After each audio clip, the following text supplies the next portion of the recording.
पालघर जिल्हा मोखाडा तालुक्यातील जिल्हा परिषद शाळा काकडोशी येथे साई भजनी मंडळ मुंबई यांच्या वर्धापन दिनानिमित्त गरजू व आर्थिकदृष्ट्या दुर्बल विद्यार्थ्यांसाठी शालेय साहित्य वाटपाचा प्रेरणादायी कार्यक्रम उत्साहात पार पडला।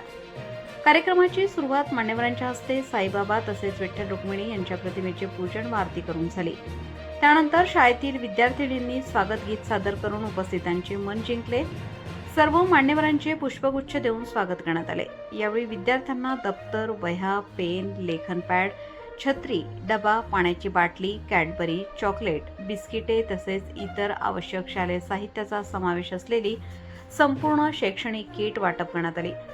शाळा व्यवस्थापन समितीच्या शिक्षण तज्ज्ञांनी विद्यार्थ्यांना शिक्षणाचे महत्त्व, शिस्त आणि उज्ज्वल भविष्यासाठी मेहनतीचे महत्त्व याविषयी मार्गदर्शन केले।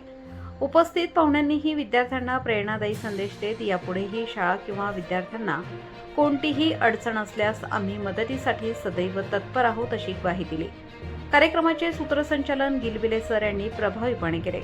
या कार्यक्रमात साई भजनी मंडळाचे पदाधिकारी, गावातील ग्रामस्थ, पालक, शाळा व्यवस्थापन समितीचे सदस्य, शिक्षक वृंद तसेच विद्यार्थी विद्यार्थिनी मोठ्या संख्येने उपस्थित होते। सामाजिक बांधिलकी जपत विद्यार्थ्यांच्या शिक्षणासाठी दिलेल्या या मदतीचे सर्व स्तरातून कौतुक होत आहे। प्रतिनिधी रघुनाथ गांगुर्डे, पालघर जिल्हा।